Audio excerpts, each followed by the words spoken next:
नमस्कार दोस्तों, मैं मयंक आप सभी का स्वागत करता हूं आपके अपने YouTube चैनल उन्नति क्लासेस पर। तो आज मैं प्रॉफिट एंड लॉस की थर्ड क्लास लेकर के आपके सामने आया हूं।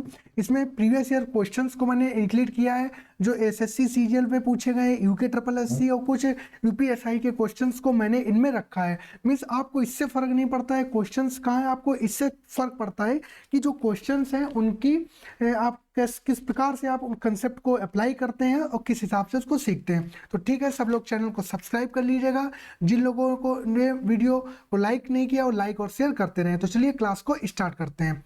क्वेश्चन देखते हैं। क्वेश्चन है अपना, एक मोबाइल फोन और घड़ी के लागत मूल्य का अनुपात 3:4 है। उनके बिक्री मूल्यों के बीच अनुपात क्या है अगर मोबाइल फोन को 20% लाभ पर बेचा जाता है और घड़ी को 20% हानि पर बेचा जाता है। तो बहुत ही सिंपल क्वेश्चन है ये। मीन्स एक मोबाइल फोन है और दूसरी क्या है, घड़ी है। एक मोबाइल फोन है और दूसरा क्या है आपका, घड़ी है। तो एक मोबाइल फोन और दूसरा क्या है आपका, घड़ी है। तो ये यहाँ पर लिखते हैं, इसको यहाँ पर देखते हैं। ये है आपका मोबाइल फोन, क्या है, ये है आपका मोबाइल फोन और ये हो गई है आपकी घड़ी।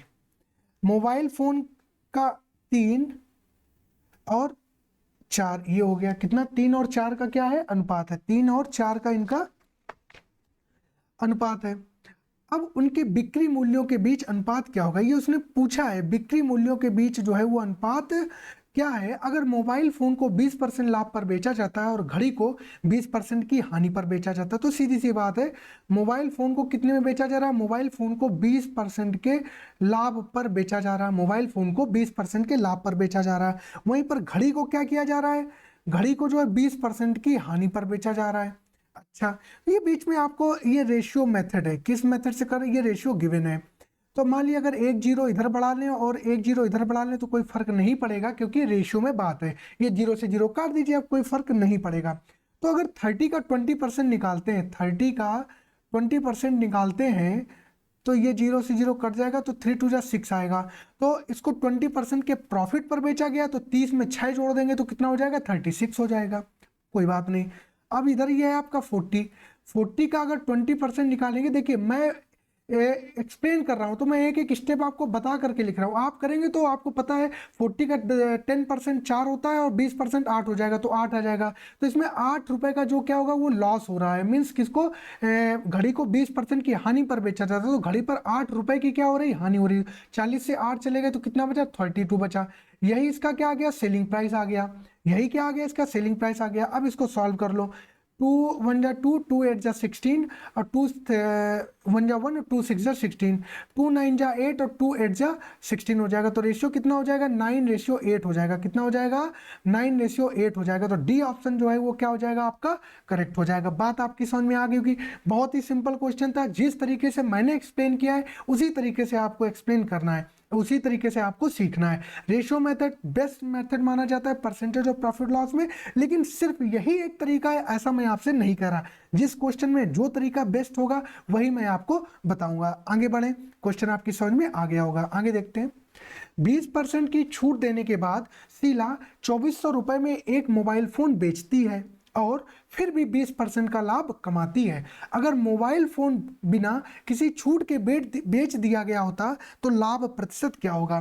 सिंपल सा क्वेश्चन है, ठीक है। तो इसने कहा है यदि मोबाइल फोन बिना किसी छूट के बेच दिया गया होता और 20% की छूट देने के बाद भी 20% का लाभ कमा रही, तो देखते हैं। मैंने आपको एक फार्मूला आज मैं 3 दिन से पढ़ा रहा हूँ, वो सीपी से एमपी का फार्मूला है कि 100 - डी बटे 100 + पी।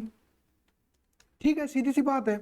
20% की छूट तो 100 से 100 मैं पूरा लिख के एक्सप्लेन कर देता हूँ। 100 - 20 अपॉन 100 + 20, तो ये हो गया आपका 80 अपॉन 120। कितना, 80 अपॉन 120। 4 2 जा 8, 4 3 जा 12, तो कितना आ गया, 2 अपॉन 3 हो गया। 2 अपॉन 3 हो गया, कोई इशू नहीं है, 2 अपॉन 3। ठीक है। अब उसने कहा था कि अगर मोबाइल फोन बिना किसी छूट के बेच दिया जाए, मतलब अगर मोबाइल फोन जो है बिना किसी छूट के बेचा जाएगा तो ये जो मार्केट प्राइस है वही सेलिंग प्राइस हो जाएगा। बिना किसी छूट की बात आपको समझनी पड़ेगी, ये मैंने उस दिन भी समझाया था। मींस सपोज दैट मैं ऐसे आपको समझाता हूं कि आप किसी मॉल में गए, आप पहले दिन ऐसे गए, आप पैसे नहीं लेकर के गए थे, ठीक है, तो आपने देखा कि जीन्स पड़ी थी, वो उस पर आपको 1,000 रुपए की जीन्स थी और 20% का उस पर डिस्काउंट था। वो जीन्स आपको कितना 800 रुपए की पड़नी थी, लेकिन आप पैसे लेकर के नहीं गए थे। अगले दिन आप गए, आपने मम्मी से पैसे लिया, फिर वो जीन्स लेने गए। तो अब आप जीन्स जब लेने गए तो आपने देखा क्या कि डिस्काउंट तो भाई साहब ने खत्म कर दिया। अगर डिस्काउंट भाई साहब ने खत्म कर दिया है, डिस्काउंट देना बंद कर दिया है, तो अब वो कितने रुपए उस पर मार्केट प्राइस था, 1,000 रुपए का, 1,000 रुपए का। तो अब वो जो जीन्स है वो आपको कितने रुपए में खरीदनी पड़ेगी, 1,000 रुपए में ही आपको खरीदनी पड़ेगी। तो वैसे ही जब उसने बिना किसी छूट के बेच रहा है, तो वो मतलब कितने में बेच रहा है, 3 में बेच रहा है। मतलब क्या हुआ, जो पहले मार्केट प्राइस 1,000 रुपए था, उसने छूट देना बंद कर दिया, तो वही मार्केट प्राइस अब क्या बन गया है, सेलिंग प्राइस बन गया है। अब आपको वो डिस्काउंट पर चीज नहीं मिलेगी, अब आपको मार्केट प्राइस पर खरीदनी पड़ेगी। मतलब अब मार्केट प्राइस ही क्या बन चुका है, सेलिंग प्राइस ही बन चुका है। मतलब वो अंकित मूल्य ही जो है वो अब बेचने वाला मूल्य बन चुका है। तो ये जो 3 है यही अब क्या बन चुका है, अब ऐसे लिख देता हूं, अब जो ये 3 है यही सेलिंग प्राइस बन गया है, यही सेलिंग प्राइस बन गया है। जो ये 3 है यही सेलिंग प्राइस बन गया है। क्यों बन गया है, क्योंकि उसने छूट को खत्म कर दिया है। तो अब जो ये 3 है, जो ये 3 की वैल्यू जो दी गई वो कितनी दी गई, 2400 दी गई है। कितनी दी गई है, 2400 दी गई है। तो 3 8 जा कितना हो जाएगा 24, मतलब इसमें 800, और ये 2 कितना हो जाएगा, 2 में भी हम क्या कर देंगे 800 कर देंगे, तो कितना हो जाएगा 1600 हो जाएगा। कितना हो जाएगा 1600 हो जाएगा।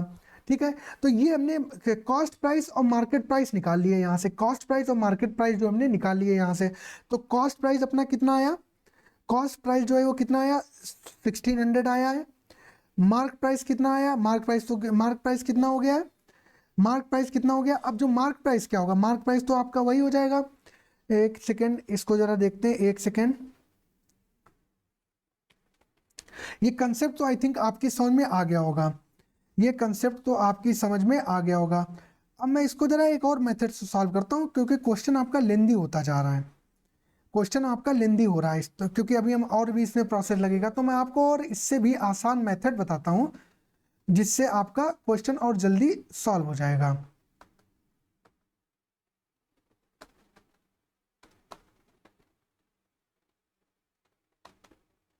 मैं इसको रब कर देता हूँ। ये फार्मूला तो आपको याद रखना ही रखना है, ये फार्मूला जो है वो आपको याद रखना ही रखना है। इसको तो आप याद रखिएगा जब छूट देने के बाद भी प्रॉफिट हो। अब इसको देखते हैं। उसने कहा 20% की छूट दी जाती है, तो वो मार्केट प्राइस पर दी जाती है। तो मार्केट प्राइस से सेलिंग प्राइस का रेशियो क्या हो जाएगा, 20% की जो वैल्यू होती है, फ्रैक्शन वैल्यू कितनी होती है, 1/5 होती है। तो मार्केट प्राइस 5 है, उस पर 1 रुपए की छूट दी जा रही है, तो 6 हो गया। कितना हो गया, सॉरी मार्केट प्राइस 5 है, 5 पर 1 रुपए की छूट दी जा रही है, 1 की छूट दी जा रही है, तो कितना हो जाएगा 4 हो जाएगा। 2400 में एक मोबाइल फोन बेचती है और 20% का लाभ कमाती है, और लाभ कमाएगी तो सीपी से एसपी पर कमाएगी। अब देखिए मैं आपको समझाऊंगा तो आपको क्वेश्चन टाइम लगेगा, लेकिन जब आप करने बैठेंगे तो आपको टाइम नहीं लगेगा। जब सीपी से एसपी देखेंगे तो कितना हो जाएगा, 20% का लाभ कमाती है, तो 5 से 6 का लाभ कमाती है। यहाँ सेलिंग प्राइस 4 है, यहाँ सेलिंग प्राइस जो है वो 6 है। तो क्या काम करो, इसको बराबर कर दो, 4 3 जा 12 कर दो, 6 2 जा 12 हो जाएगा।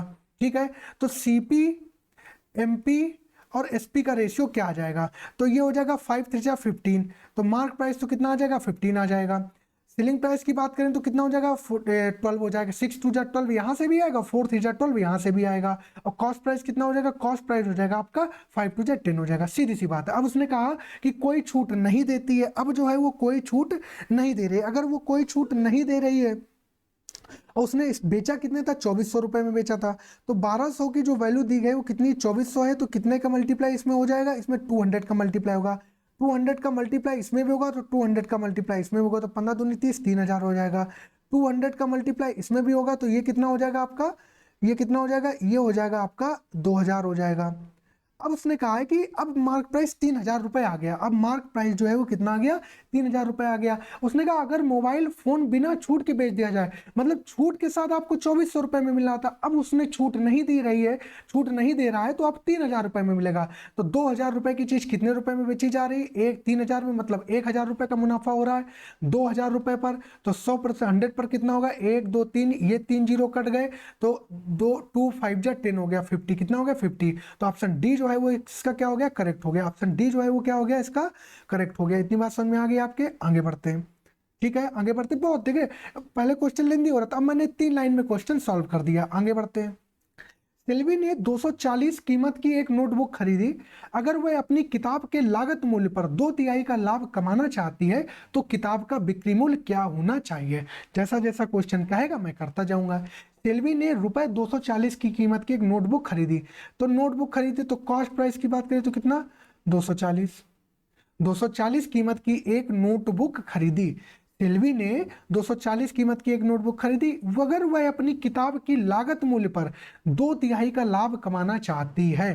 लागत मूल्य पर 2/3, तो 2/3 कैसे लिखेंगे, 2/3 ऐसे लिखा जाएगा। ये हमारा सीपी है, ये हमारा प्रॉफिट है और ये हमारा एसपी। देखिए मैं कैसे सॉल्व कर रहा हूं। उसने कहा 2/3, अगर कॉस्ट प्राइस 3 है तो 3 रुपए पर 2 का लाभ कमाना चाहती है। प्रॉफिट कितने का कमाना चाहिए, 2 पर। 3 रुपए पर और 2 का मुनाफा कमाएगी तो सेलिंग प्राइस कितना हो जाएगा, 5 हो जाएगा। कितना हो जाएगा, 5 हो जाएगा। ठीक है, उसने कॉस्ट प्राइस कितनी थी, 240 थी। कितनी थी, 240 थी। तो 3 8 जा कितना हो गया, 24 हो गया। 3 8 जा कितना हो गया, 24 हो गया। तो 80 हो गया। कितना हो गया, 80 हो गया। इतनी बात समझे। तो बिक्री मूल्य मतलब 5 की वैल्यू बतानी है, तो 5 × 80 कर दिए तो कितना हो जाएगा, 400 हो जाएगा। ऑप्शन डी जो है वो क्या हो जाएगा, करेक्ट हो जाएगा। बात समझ में आई आपके, बात समझ में आई आपके, कोई डाउट इसमें, कोई डाउट, कोई डाउट आपको इसमें नहीं होना चाहिए। क्लियर हो गया, बहुत छोटा सिंपल सा क्वेश्चन था। ये बात आपको याद रखनी है। 2/3 ऐसे लिखा जाएगा। 3/3 लाभ कमाना चाहती है तो लाभ हमेशा किस पर होगा, मैंने आपको बताया था, सीपी पर होगा। तो सीपी अगर 3 है, 2 का लाभ कमाना चाह रही तो सेलिंग प्राइस कितना हो जाएगा, 5 हो जाएगा। आगे बढ़ते हैं, आगे देखते हैं। रमा ने 1200 रुपए की कुल लागत मूल्य पर 2 घड़ियां खरीदी। वह एक घड़ी को उसके लागत मूल्य से 20% कम मूल्य पर बेचती है और दूसरी घड़ी को उसके लागत मूल्य से 50% अधिक पर। अगर पूरे लेन देन के दौरान वह 40 रुपए का लाभ कमाती है तो दोनों घड़ियों के लागत मूल्य के बीच क्या अंतर होगा। इसका आपको जवाब देना है। तो आपको इसका जवाब देना है, इसका आंसर क्या हो जाएगा। ठीक है, तो कोई इशू नहीं है, सिंपल सा क्वेश्चन देखते हैं। इसको मैं सॉल्व करूंगा आपको मिक्सचर एंड एलिगेशन से। किसके किसके, मिक्सचर एंड एलिगेशन से। देखना कितना आसान हो जाएगा। 1200 रुपए की लागत की 2 मूल घड़ियां खरीदी हैं। वह एक घड़ी को उसके लागत मूल्य से 20% कम मूल्य बेचती है, तो 20% माइनस का 20%, और दूसरी घड़ी को उसके लागत मूल्य से 50% के मुनाफे पर मतलब अधिक पर बेचती है। अगर पूरे लेन देन के दौरान वह 40 रुपए का लाभ कमाता है, 40 रुपए का लाभ कमा रहा है, कितने लाभ कमाएगा तो किस पर कमाएगा, सीपी पर, मतलब कॉस्ट प्राइस पर कमाएगा। और कॉस्ट प्राइस यहाँ कितना गिवन है, 1200 गिवन है। कितना है, 1200 गिवन है। तो 100 पर कितना हो जाएगा, ये जीरो से ये जीरो चला गया, ये जीरो से ये जीरो चला गया, ये 4 3 जा 12 3, तो कितना आ गया, 12/3 आ गया। कितना आ गया, 10/3 आ गया। तो ये आ गया 10/3%। कितना आ गया, 10/3% आ गया। आगे बात समझ में। अब ये -20 है, 50 और 10/3 है। तो अगर हम इसमें क्या करें, इसमें 3 का मल्टीप्लाई कर दे तो ये कितना हो जाएगा, माइनस का 60% हो जाएगा, ये हो जाएगा प्लस का 150% हो जाएगा, और ये आपका 10% हो जाएगा। आई इतनी बात समझ में, आगे इतनी बात समझ में। तो 150 में 10, ये प्लस कितना आ जाएगा, माइनस होगा तो 140 आ जाएगा। ये माइनस का 60 और 10 है तो कितना हो जाएगा, ये हो जाएगा आपका 70 हो जाएगा। ठीक है, जिन्होंने मिक्सचर एंड एलिगेशन पढ़ा होगा उन्हें चीज पता होगी। 0 से 0 कट जाएगा, रेशियो है 7 2 जा 14 हो जाएगा, तो कितना हो जाएगा, 2:1 हो जाएगा। कितना, 2:1 हो जाएगा। मतलब टोटल कॉस्ट प्राइस 3 आ गई है, और 3 उसने 1200 रुपए में 2 घड़ियां खरीदी थी। मतलब उसने 403 की वैल्यू 1200, तो 400 गुना हो गया। तो उसने पूछा लागत मूल्य के बीच अंतर, ये 2 लागत मूल्य 1 है, तो 1 के बीच कितना हो जाएगा, 400 हो जाएगा। कितना हो जाएगा, 400 हो जाएगा। तो ऑप्शन क्या हो जाएगा, ए करेक्ट हो जाएगा। ऑप्शन ए करेक्ट हो जाएगा। आगे इतनी, आई थिंक इतनी बात आपकी समझ में आ गई। बहुत अच्छे तरीके से एक्सप्लेन किया। आपको ये चीज समझनी पड़ेगी। उसने क्या, ऊपर जब सीपी दे दिया था और यहाँ 40 रुपए का पूरे लेन देन पर लाभ दे दिया था, 40 रुपए का पूरे लेन देन पर लाभ दे दिया था, तो वहां से आपने क्या कर दिया, बीच की वैल्यू निकाल ली। ऐसी कौन सी वैल्यू जो इन दोनों के बीच में लाई करेगी। आगे बढ़ते हैं। एक अपार्टमेंट को 2013 में 10 लाख रुपए में खरीदा गया और रुपए 12,000 किराए 2 वर्ष के लिए दे दिया गया। 2 वर्ष बाद लागत मूल्य पर 30% लाभ सुनिश्चित करने के लिए अपार्टमेंट को किस मूल्य पर बेचा जाना चाहिए। एक अपार्टमेंट को 2013 में 10 लाख रुपए में खरीदा गया, तो 2013 में 10 लाख रुपए में खरीदा गया, सीधी सी बात है। और रुपए 12,000 मासिक किराए पर 2 वर्ष के लिए दे दिया गया। 2 वर्ष बाद लागत मूल्य पर 30% लाभ सुनिश्चित करने के लिए अपार्टमेंट को किस मूल्य पर बेचा जाना चाहिए? तो लागत मूल्य तो 10 लाख थी, तो 1 2 3 4 5 इकाई दाई सैकड़ा हजार 10,000 लाख 10 लाख, 10 लाख पर 10 लाख का 30%, तो 30% मतलब 130%। सीधे डायरेक्ट, अब हम डायरेक्ट करेंगे, ये 100 हो गया, 2 जीरो, 1 जीरो से ये जीरो काट दे तो कितना आ गया 13 के बाद में 1 2 3 4 5 जीरो, 1 2 3 4 5 जीरो आ गए। नंबर एक बात। दूसरी चीज क्या कह रहा है, 2 वर्ष के लिए अपार्टमेंट दिया गया, 12,000 रुपए मासिक किराया है। 12,000 रुपए मासिक किराया, 2 वर्ष का मतलब 24 माह के लिए, तो ये हो गए 3 जीरो, 12 चौक 48 के 8, हंसी लगे 4, 12 दूनी 24 और 4 कितना हो गया, 24 और 4 हो गया 28। तो ये 2,88,000 तो क्या हो गया इसका, ये तो किराया आ चुका है। तो उस पर लाभ उसको 30% सुनिश्चित करना है। लाभ उसको कितना सुनिश्चित करना है, लाभ उसको 30% सुनिश्चित करना है। तो ये जो 13 लाख था, 13 लाख था, इसमें से आप 2,88,000 जो है वो घटा दीजिए। 0 0 0, 10 में से 8 गए 2 बचे, 9 में से 8 गया 1 बचा, यहाँ 2 से 2 चला गया 0, ये आ गया। तो कितना आ गया 10,12,000, कितना 10,12,000। तो आंसर क्या हो जाएगा, बी करेक्ट हो जाएगा।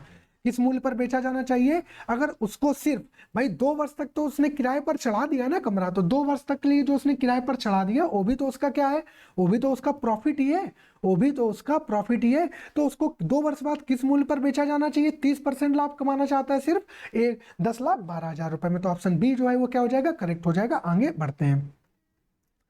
ईंधन अपनी वस्तुएं बेचकर 10% लाभ कमाता है, उसके लागत मूल्य में 40% की वृद्धि होती है और वह अपना बिक्री मूल्य 40% बढ़ा देता है। लाभ का नया प्रतिशत क्या होगा? ईंधन अपनी वस्तुएं बेचकर 10% लाभ कमाता है, उसके लागत मूल्य में 40% की वृद्धि होती है और वह अपना बिक्री मूल्य 40% बढ़ा देता है। लाभ का नया प्रतिशत क्या होगा?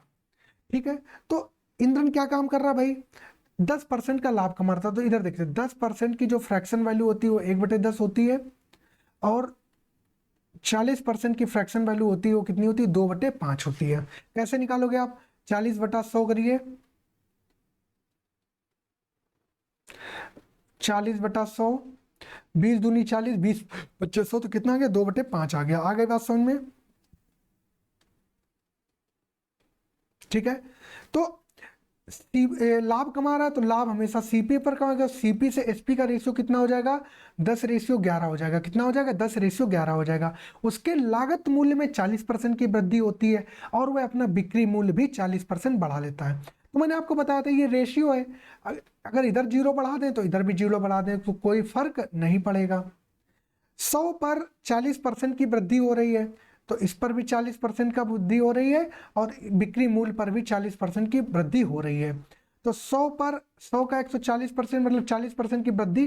भाई 100 रुपए पर अगर 40% की वृद्धि हो रही है तो 140 ही तो हो गया ना, 140 हो तो 140 हम डायरेक्ट 100 से 100 कट जाएगा तो कितना आ जाएगा, 140 आ जाएगा। कितना आ जाएगा, 140 आ जाएगा। 110 पर 40% मतलब 140% की वैल्यू निकालेंगे तो 1 जीरो से 1 जीरो कट गया, 14 कम 14 4 हंसला 14 कम 14 15, कितना हो गया 154 हो गया। कितना हो गया 154 हो गया। तो वही कह रहा है कि लाभ का नया प्रतिशत, तो 140 की चीज को 154 में बेच दिया है तो 14 में बेच दिया है, कितने पर, 140 के कॉस्ट प्राइस पर। 14 से 14 कट गया 10 आ गया, 1 जीरो से 1 जीरो चला गया तो कितना आ गया 10 आ गया। कितना आ गया 10 आ गया। तो ऑप्शन सी जो है वो क्या हो जाएगा, करेक्ट हो जाएगा। ऑप्शन सी क्या हो जाएगा, करेक्ट हो जाएगा। आगे बढ़ते हैं। अतुल ने एक साइकिल उसकी अंकित मूल्य से 3/4 दाम पर खरीदी और उसे अंकित मूल्य से 20% ज्यादा दाम पर बेची। लाभ प्रतिशत क्या होगा? अतुल ने एक साइकिल उसकी अंकित मूल्य से 3/4 दाम पर खरीदी है और उसे अंकित मूल्य से 20% ज्यादा दाम पर बेचा है। तो देखते हैं, अंकित मूल्य से 3/4 दाम पर खरीदी है, तो अगर ये बात करें एमपी और ये खरीदी है तो सीपी। अगर मार्केट प्राइस 4 है और 3 पर खरीदी है, मतलब 3 पर खरीदी है तो 4:3 हो गया। अंकित एतुल एक साइकिल, उसकी अंकित मूल्य से 3/4, अंकित मूल्य अगर 4 मान लिया है तो 4 से 3/4 अर्थात 3 पर जो है उसने खरीदा है। कोई बात नहीं, इधर भी 0 बढ़ा लो, इधर भी 0 बढ़ा, कोई फर्क नहीं पड़ेगा, क्योंकि बीच में क्या लगा है, बीच में लगा है रेशियो लगा है, बीच में क्या लगा है, रेशियो लगा है। उसे अंकित मूल्य से 20% ज्यादा दाम पर बेची, उसे की अंकित मूल्य से 20% ज्यादा दाम पर बेची, उसकी अंकित मूल्य से 20% ज्यादा दाम पर बेची। तो अंकित मूल्य की बात करें तो 40% अंकित मूल्य है, तो 40 पर कितना, 20% ज्यादा दाम पर बेची है। तो 40 का 10% 4 होता है, 20% 8 होता है, तो इसका मतलब ये 8 एक्स्ट्रा में बेची, मतलब ये 48 में बेची। अब देखा, जिन लोगों को कंसेप्ट नहीं पता उनका उड़ गया होगा, मैंने डायरेक्ट कर दिया, मैं फिर भी आपको बताता हूँ क्योंकि मेरा उद्देश्य आपको समझाना है। 40 पर 20% का अंक ज्यादा दाम पर बेची, 0 से 0 कितना आ गया, 8 आ गया, कितना, 8 आ गया। इस वजह से 8 ऐड कर दिया तो 40 और 8 कितना, 48 हो गया। अब कह रहा है लाभ प्रतिशत क्या होगा। अब 40 की चीज को कितने में बेच दिया है, 48 में बेच दिया है, मतलब 18 का मुनाफा कमाया है। मुनाफा होता है या नुकसान होता है हमेशा कॉस्ट प्राइस पर होता है, 30 पर होगा। 100 की बात करें तो क्या होगा, 0 से 0 ये कट गया, 3 6 जा 18 हो गया, तो कितना आ गया, 60% आ गया, कितना, 60%। ऑप्शन सी जो है वो क्या हो जाएगा, करेक्ट हो जाएगा। आगे इतनी बात समझ में, आगे बढ़ते हैं।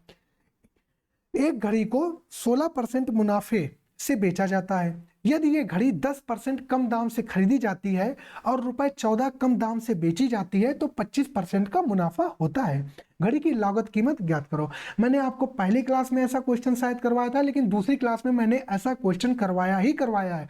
और ये वो क्वेश्चन है जो प्री के पेपर में पूछा जाता है, क्योंकि ये क्या है, कंसेप्ट बेस्ड है। लोग अगर इसकी प्रैक्टिस कर लें तो उन्हें एक रट सा जाता है ये क्वेश्चन। तो एक सिंपल सा क्वेश्चन मैं बताता हूँ, इसको कैसे आपको सॉल्व करना, बहुत सिंपल है। घड़ी को 16%, तो उसने क्या पूछा, लागत कीमत पूछी, हमसे क्या पूछा है, लागत कीमत पूछी है। तो अगर कॉस्ट प्राइस 100 मान लेते हैं, लागत कीमत कितनी, 100 मान लेते हैं, 16% के मुनाफे में बेचा गया, मतलब 116 में बेचा गया। यदि ये घड़ी 10% कम दाम से खरीदी जाती है, यदि ये घड़ी 10% कम दाम से खरीदी जाती है, तो 10% कम दाम से खरीदी, 100 का 10% मतलब 10, मतलब 90 में खरीदी जाती है, ठीक है। और 14 कम दाम से बेची जाती है तो 25% का मुनाफा होता है। तो 25% का मुनाफा होता है, तो 90 का 25% कैलकुलेट कर लो। तो 90 का अगर 25% कैलकुलेट करोगे तो 25 4 जा कितना हो जाएगा, 100, 4 2 जा 8, 1 10 हो गया, 4 2 जा 8, 2 20, 4 5 20, तो 22.5 कितना हो जाएगा, 22.5 हो जाएगा, कितना हो जाएगा, 22.5। ये कितना आएगा, 22.5। तो 22.5 ऐड कर देंगे तो ये कितना हो जाएगा आपका, 112.5। ये हो जाएगा, कितना हो जाएगा, 112.5 हो जाएगा। अब ये उसने क्या था, 14 रुपए कम दाम से बेची जाती है, तो इधर 116, 112.5 है। इससे कम दाम पर, कितना कम दाम पर बेची जा रही है आपकी, ये बेची जा रही है आपके 116 से 5, और ये हो गया 13, तो कितना 113, सॉरी 3.5, 3.5 कम में बेची जा रही है। तो ये 3.5 कम में यहाँ बेची जा रही है, लेकिन क्वेश्चन में कितना बोला, 14 बोला है, तो 14/3.5 हो जाएगा। ये पॉइंट हटाएंगे तो ऊपर 0 लगा देंगे, और कॉस्ट प्राइस 100 था, तो ये कितना हो जाएगा, 5 सते 35 हो जाएगा, और 5 दूनी 10, 0 हो जाएगा, 7 दूनी 14, 20 हो जाएगा। तो 20 × 20 कितना हो जाएगा, 400 हो जाएगा, कितना हो जाएगा, 400। तो ऑप्शन ए जो है वो क्या हो जाएगा, करेक्ट हो जाएगा। आई थिंक इतनी बात आपके समझ में आ गई। ऐसा क्वेश्चन मैं आपको कल भी करवाया था, ठीक है। तो बात समझ में आई थिंक आपके आ गई होगी। नेक्स्ट क्वेश्चन देखते हैं। एक दुकानदार एक कुर्सी की कीमत लागत मूल्य से 20% ज्यादा अंकित करता है और खरीदारों को नगद भुगतान पर 10% की छूट देता है। जब एक खरीदार नगद भुगतान करता है उसे कितना प्रतिशत मुनाफा होगा। एक दुकानदार एक कुर्सी की कीमत लागत मूल्य से 20% ज्यादा अंकित करता है, ठीक है। सिंपल क्वेश्चन है, करते हैं इसको। एक दुकानदार एक कुर्सी की कीमत लागत मूल्य, तो लागत मूल्य से ज्यादा अंकित कर रहा है, मतलब जो कॉस्ट प्राइस से मार्क प्राइस का रेशियो। तो 20% की, अब तो आपको पता चल गया होगा भाई, 20% की जो फ्रैक्शन वैल्यू होती है वो कितनी होती है, 1/5 होती है। तो 5 से कितना हो जाएगा अंकित करता, तो 6 हो जाएगी। और खरीदारों को नगद भुगतान पर 10% की छूट देता है। खरीदारों को नगद भुगतान पर जो है वो 10% की क्या दे रहा है, छूट दे रहा है। तो वही बात है कि इधर भी 0 बढ़ा लो, एक इधर भी 0 बढ़ा लो। तो जो नगद लेकर के सामान जाएंगे उनको 10% की छूट देगा। तो नगद नगद मार्क प्राइस पर ही तो कहेगा। तो 60 पर 10% की जो वो छूट दे रहा है, 60 पर 10% की जो वो क्या दे रहा है, छूट दे रहा है, तो 60 का 10%, फिर से मैं बता रहा हूं यहां पर, मैं धीरे धीरे बोलना बंद कर दूंगा। ये कितना, 60 का 10% 6 हो जाएगा। तो 6 रुपए की क्या दे रहा होगा, वो छूट दे रहा होगा। तो कितने में बेच रहा होगा, 54 में बेच रहा होगा। जब एक खरीदार नगद भुगतान करता है तो उसे कितना प्रतिशत मुनाफा होता है, तो अब 50 की चीज को 54 में बेचा जा रहा है, मतलब 4 के मुनाफे में बेचा जा रहा है, 50 के लाभ पर ये 100 हो जाएगा। तो 50 52 जा हो जाएगा, 4 2 जा 8%, कितना हो जाएगा, 8% हो जाएगा। ऑप्शन ए जो है वो क्या हो जाएगा, करेक्ट हो जाएगा। आई थिंक इतनी बात आपकी समझ में आ गई होगी। अगर आपको कोई क्वेश्चन नहीं समझ में आता है या आपको कंसेप्ट नहीं समझ में आता तो आप कमेंट बॉक्स में करके बताइएगा, मैं उसको फिर से एक्सप्लेन करूंगा। आगे बढ़ता हूं। एक वस्तु के लागत मूल्य में कितना प्रतिशत जोड़ा जाना चाहिए ताकि अंकित मूल्य पर 10% छूट देने के बाद 20% का लाभ प्राप्त हो। एक वस्तु के लागत मूल्य में कितना प्रतिशत जोड़ा जाना चाहिए ताकि अंकित मूल्य पर 10% छूट देने के बाद 20% का लाभ प्राप्त हो। कोई बात नहीं, ये भी सिंपल क्वेश्चन है, देखते हैं कैसे होगा। अगर मैंने आपको बताया था कि छूट देने के बाद भी लाभ प्राप्त हो तो रेशियो क्या होता है, सीपी से एमपी का रेशियो क्या होता है, 100 minus D upon 100 plus P. ये आपको याद रखना है। तो 100 डिस्काउंट कितने का है, 10% का है।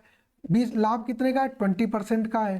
तो ये हो गया 90 अपॉन 120, कितना हो गया, 90 अपॉन 120 हो गया। ये 0 से 0 कट जाएगा, 3 3 जा 9 और 3 4 जा क्या हो जाएगा, 12 हो जाएगा। तो ये कितना हो जाएगा, 3/4 हो जाएगा। कितना हो जाएगा, 3/4 हो जाएगा। अब उसने कहा एक वस्तु के लागत मूल्य में कितना प्रतिशत जोड़ा जाना चाहिए ताकि अंकित मूल्य पर लाभ प्राप्त हो। तो लागत मूल्य में कितना जोड़ा, तो लागत मूल्य में हमें 1 जोड़ना पड़ेगा। 3 पर 1 जोड़ देंगे तो 100% पे प्रतिशत में निकालेंगे तो कितना आ जाएगा, 33 सही 1/3%। अब जिनको ये समझ ले 33 सही 3/3% कैसे आ गए, भाग दे करके देख ले तो कितना आ जाएगा, 33 सही 1/3% आ जाएगा। मतलब डी ऑप्शन जो है वो क्या हो जाएगा, करेक्ट हो जाएगा। आई बात समझ में, डी ऑप्शन जो है वो क्या हो जाएगा, करेक्ट हो जाएगा। आगे बढ़े, सिंपल सा क्वेश्चन था, आगे बढ़ते हैं। एक वस्तु अंकित मूल्य पर 5% की छूट देकर 950 रुपए की है, वस्तु का अंकित मूल्य क्या होगा। ये उत्तराखंड पीसीएस के उस एग्जाम में ये प्रश्न पूछा गया था, तो वहीं से मैंने ये उठाया है। तो अंकित मूल्य पर 5% की छूट, तो छूट दी जाती है वो मार्केट प्राइस पर दी जाती है, तो एसपी पता चलता है। तो 5% की फैक्टर वैल्यू कितनी हो जाएगी, 1/20 हो जाएगी। तो मार्क प्राइस अगर 20 है और 20 पर 1 की छूट दी जा रही है तो कितने में बेची जा रही है, 19 में चीज बेची जा रही है। और यहाँ पर कितने रुपए में बेची जा रही है, कितने छूट देकर, छूट देकर के कितने रुपए की पड़ रही है, 950 की पड़ रही है। मतलब वो 950 रुपए में बेच रहा है। तो 19×95 50 हो गया, तो 20×50 हो गया, तो कितना हो गया, 1000 हो गया। ऑप्शन बी जो है करेक्ट हो गया। बिल्कुल लल्लू सा क्वेश्चन था ये। आगे बढ़ते हैं। एक टीवी 5% लाभ पर बेचा गया, यदि इसे 10% लाभ पर बेचा जाता तो ₹1000 का अधिक लाभ होता। उसका क्रय मूल्य बताइए। क्रय मूल्य बताना है और सीपी जो है वो क्या है हमें बताना है। सीधी सी बात है, मान लिया कि सीपी 100 है, कितना है, 100 है। 5% के लाभ पर बेचा गया तो 105 हो गई। अब भाई अब आप ये मत पूछिएगा कि 105 डायरेक्ट कैसे लिख दिया। अगर ये 100 रुपए है, 100 रुपए का 5% की बात करें तो कितना होता है, 5 ही तो होता है। अगर कोई वस्तु 10 रुपए की, उस पर 2 रुपए का मुनाफा ले करके मैं बेच रहा हूँ तो वो 12 रुपए की मैं बेच रहा हूँ। वैसे 100 रुपए पर 5% का लाभ है तो 105 में बेची गई है। यदि इसे 10% लाभ पर बेचा जाता है, यही सेम वस्तु है, फिर यही चले आएंगे। अगर इसको 10% के लाभ पर मतलब 110 में बेचा जाता है तो 1000 रुपए का अधिक लाभ होता। पहले 105 से अब कितने में, 110 में, मतलब यहाँ पर कितने का हो रहा है, 5 का हो रहा है। तो 5 पर जो है यहाँ पर कितना गिवन है, यहाँ पर 5 का मुनाफा हो रहा है, क्वेश्चन में 1000 का मुनाफा बताया उसने। तो 5 की वैल्यू 1000 है, कितने गुना है, 200 गुना है। तो ये 100 जो कॉस्ट प्राइस था ये भी कितने गुना हो जाएगा, 200 गुना हो जाएगा। 2 के बाद में 1 2 3 4 0 मतलब 20,000। तो ऑप्शन ए जो है वो क्या हो जाएगा, करेक्ट हो जाएगा। आगे बढ़ते हैं, क्वेश्चन समझ में आया आपकी, आगे बढ़ते हैं। एक व्यापारी अपने माल पर इतना मूल्य अंकित करता है कि 10% की छूट देने के बाद उसे 15% का लाभ होता है। यदि किसी वस्तु की लागत उसे 720 रुपए पड़ती है तो अंकित मूल्य कितना होगा। अब देखिए, अब ये क्वेश्चन जो है, ये क्वेश्चन भाई मैं नहीं बताऊंगा, ये क्वेश्चन आपको सॉल्व करके कमेंट बॉक्स में इसका आंसर देना है। इस क्वेश्चन को सॉल्व करके आपको कमेंट बॉक्स में आंसर देना है। आगे बढ़ते हैं, आगे बढ़ते हैं। इस क्वेश्चन को, ये आपका होमवर्क है, ये क्या है आपका होमवर्क है, इसको आप करके बताइएगा। ये क्वेश्चन मैं नहीं बताऊंगा, मैं करा चुका हूँ, परसों भी कराया था, कल भी कराया था, आज भी कुछ इस टाइप का करवा चुका हूँ। आगे बढ़ता हूँ। एक वस्तु का अंकित मूल्य रुपए 15,200 है। अंकित मूल्य पर 23% की छूट देने के बाद दुकानदार रुपए 2660 का लाभ कमाता है, उसका लाभ प्रतिशत है। बहुत ही प्यारा क्वेश्चन है, बहुत ही प्यारा क्वेश्चन है, आप जिसकी उम्मीद नहीं कर सकते। देखते हैं अंकित मूल्य कितना है, 15,200। अंकित मूल्य कितना है, 15,200। अंकित मूल्य पर 23% की छूट देने के बाद इतने का लाभ कमा रहा है। तो 15,200 रुपए पर 23% की छूट है। अगर 15,200 रुपए पर 23% की छूट है तो वो बेच कितने में रहा है, 100 रुपए पर, 100 रुपए सीपी है, और 23% का अगर उस पर 23% पे क्या है, छूट है, मान लो 23% का अंकित मूल्य 100 है, माना सॉरी एक मिनट, अंकित मूल्य 100 है, ये मार्केट प्राइस अंकित मूल्य 100 है, 100 पे 23 की छूट है, इसका मतलब वो कितने में बेच रहा है, 77 में बेच रहा है, 77 में बेच रहा है। इसका मतलब 15,200 है तो वो 77 का मतलब हो गया, ऐसे लिख सकते हैं भाई 77% लिखो या 77/100 लिखो या 0.77 लिख दो, तो इसको ऐसे लिख सकते हैं 0.77%। तो ये पूरा क्या आ गया, अपना सेलिंग प्राइस आ गया। क्या आ गया, सेलिंग प्राइस आ गया। इस सेलिंग प्राइस पर छूट देने के बाद में, इतने पर बेचने के बाद भी दुकानदार कितने का लाभ कमा रहा है, दुकानदार आपका लाभ कमा रहा है कितने का, 2660 रुपए का। कितने का, 2660 रुपए का लाभ कमा रहा है। अच्छा जी, ये पॉइंट हटाएंगे तो ये जीरो कट जाएंगे, ये दोनों जीरो कट जाएंगे। बात समझ में आई आपको। अंकित मूल्य पर 23% के छूट देने के बाद इतने का लाभ कमा रहा है, तो अंकित मूल्य 15,200 पर है, 23% की छूट दी जा रही है, मतलब उसको बेच कितने में रहा है, 77% में, मतलब 77/100 या 0.77 लिख ले, तो 15,200 का 0.77% बराबर होगा, ये तो सेलिंग प्राइस हो गया। और यहाँ पर क्या हो गया, ये मुनाफा कितने का, लाभ कितने का कमा रहा है, ये है उसका लाभ कमा रहा है। अच्छा, तो देखते हैं इसको, ये आपका कटेगा 11 11 11 दूनी 22 5 नहीं, ये कटेगा आपका 2, ये 19, ये हो जाएगा आपका 19 अट्ठे 152। कितना हो जाएगा, 19 अट्ठे 152, और 19 एकम 19, ये हो जाएगा आपका 7, 19 चौक 76 40, 7 एकम 7, 7 एकम 7, और 7 दूनी 14 20 हो जाएगा। कितना हो जाएगा, 20 हो जाएगा। 4 2 जा 8 हो जाएगा, और 4 5 जा क्या हो जाएगा, 20 हो जाएगा। तो 2 × 11 रेशियो कितना आ गया, 5 आ गया। मतलब 22 रेशियो कितना आ गया, 5 आ गया। 22 रेशियो कितना आ गया, 5 आ गया। मतलब ये आपका एसपी है, ये आपका प्रॉफिट है, तो सीपीएम आसानी से निकाल लेंगे। अगर 22 रुपए पर कोई चीज बेची गई और 5 रुपए का मुनाफा हुआ है, मतलब ये तो कॉस्ट प्राइस कितना रहा होगा, 17 रहा होगा। भाई जी, जब 17 रुपए पर 5 रुपए का लाभ कमाया होगा तभी तो 22 रुपए एसपी आया होगा। 17 रुपए पर जब 5 रुपए का प्रॉफिट कमाया होगा तभी तो 22 रुपए आया होगा। तो उसने कहा उसका लाभ प्रतिशत बताओ, तो सीधी सी बात है, लाभ तो 5 ही रुपए का कमा रहा है। लाभ होता है या हानि होता है, हमेशा कॉस्ट प्राइस पर होता है। और कॉस्ट प्राइस कितना निकाल लिया है, 17 निकाल लिया, मल्टीप्लाई बाय 100। इसको सॉल्व कर लो तो कितना हो जाएगा, 500 कुछ 17 से करेंगे तो 17 दूनी 34 हो जाएगा। कितना, 17 दूनी कितना हो जाएगा, 34 हो जाएगा। तो ये हो जाएगा 16 हो जाएगा। कितना, 16 हो जाएगा। ये हो गया जीरो, 17 दूनी 34 जीरो हो जाएगा। फिर हो जाएगा आपका 17, ये तो 17 दूनी 34 हो जाएगा। फिर क्या हो जाएगा, 17 चौको 68, 17 दिया 51, 170 से 160, ये हो जाएगा 17 अट्ठे। कितना हो जाएगा, 17 अट्ठे हो जाएगा। कितना हो जाएगा, 17 अट्ठे। ये हाँ जी, कितना हो जाएगा, 17 अट्ठे हो जाएगा। बिल्कुल सही, 17 अट्ठे, 17 अट्ठे 8 सत्ते 56 की 86 लगे 7 8 एकम 8 8 8 5 नहीं 8 सत्ते 56 की 86 लगे 5 8 एकम 8 8 5 13 हो जाएगा। नहीं नहीं, ये तो 9 बार भी चला जाएगा, ये 9 बार भी चला जाएगा। कितना, 9 बार भी चला जाएगा। 9 7 63 के 3 हासिल लगे 6, 9 कम 9 6 15। हाँ, तो ये 29 वाला जो है, ये 29.41 वाला जो है, ये आंसर करेक्ट आएगा। बहुत ही इंपॉर्टेंट क्वेश्चन है, इसको आप जो है, ये इंपॉर्टेंट क्वेश्चन है, इसको आप स्टार लगाकर अपनी कॉपी में नोट करिए और इस क्वेश्चन को आपको रिवाइज करना है। आगे बढ़ते हैं। राधे ने एक वस्तु के अंकित मूल्य पर 20% छूट देने के बाद इसे 180 में बेच दिया। यदि उसने कोई छूट नहीं दी होती तो उसे 20% का लाभ प्राप्त होता। वस्तु का लागत मूल्य ज्ञात कीजिए। सिंपल क्वेश्चन है, छूट दी है, एमपी से सेलिंग प्राइस का रेशियो निकालो। 20% की फ्रैक्शन वैल्यू मैं बता चुका हूँ 1/5 होती है, तो 5 पे 1 की छूट है, मतलब 4 में कर दिया है, मतलब 4 में कर दिया है, ठीक है। इतनी बात समझ में आई आपके।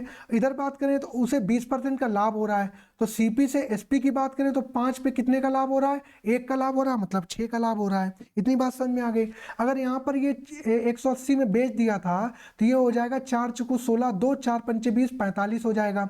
तो ये कितने में बेच दिए, 45 में बेच दिए, तो 5 इंटू कितना हो जाएगा, 45 हो जाएगा। 5 इंटू 45, 55 25 के वहाँ से लगे, 2 5 को 20, 2 22, कितना हो जाएगा, 225 हो जाएगा। कितना मार्केट प्राइस कितना हो जाएगा, 225 हो जाएगा। यदि उसने कोई छूट नहीं दी होती तो उसे 20% का लाभ होता। मतलब कहने का ये हो गया कि अब वो जो मार्क प्राइस है वही सेलिंग प्राइस बन चुका है, जो मार्क प्राइस है वही सेलिंग प्राइस बन चुका है, वो 225 हो चुका है। लेकिन यहाँ पर 6 की वैल्यू कितनी है, 225 है, तो 225 बटे कितना हो जाएगा, 6 हो जाएगा। 225 बटे कितना हो जाएगा, 6 हो जाएगा। हमें निकालना कॉस्ट प्राइस, तो मल्टीप्लाई बाय कितना हो जाएगा, 5 हो जाएगा। तो ये हो जाएगा 55 25, 2 5 दूनी 10, 2 12, 2 80 लगा 1, 5 कम 5 दूनी 10 और 1 11, 6। तो 6 कम क्या हो जाएगा, 6 6 और 5 11, 2 हो जाएगा। ये हो जाएगा 6 6 48, 48 हो जाएगा। कितना आ जाएगा आपको, 4 आ जाएगा, 5 आ जाएगा, 6 7 42, कितना हो जाएगा, 6 7 42 हो जाएगा। 3 आ जाएगा, दशमलव लगा दिया, 0 हो जाएगा, और 6 पंचे 30 हो जाएगा। तो 187.5, कितना, 187.5, ऑप्शन डी जो है वो कितना हो जाएगा, करेक्ट हो जाएगा। ठीक है, तो मैंने क्या था, मुझे क्वेश्चन पूरा सॉल्व करके आपको सिखाना है, तो मुझे पूरा खोल के सिखाना पड़ेगा। जब धीरे धीरे आपकी प्रैक्टिस हो जाएगी तो आप क्वेश्चन डायरेक्ट करने लगेंगे, आप यूनिट डिजिट वगैरह से काम करने लगेंगे। तो ठीक है, तो आप इन क्वेश्चंस को रिवाइज करिएगा। मेरी आपसे एक रिक्वेस्ट है कि प्लीज़ चैनल को सब्सक्राइब करिएगा।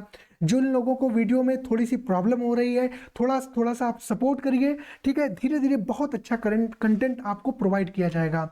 ठीक है, तो इस चैनल पर आपको कंप्लीट तैयारी मिलेगी, और आप प्लीज़ चैनल को सब्सक्राइब करते रहिएगा। अपने फैमिली के लोगों को, अपने जानने वाले लोगों को, दोस्तों मित्रों को, इनको शेयर करिएगा चैनल को, और वीडियो को लाइक और शेयर करिएगा। चलिए, थैंक यू। फिर आज की क्लास को ही रखते हैं, फिर मिलते हैं नेक्स्ट क्लास में।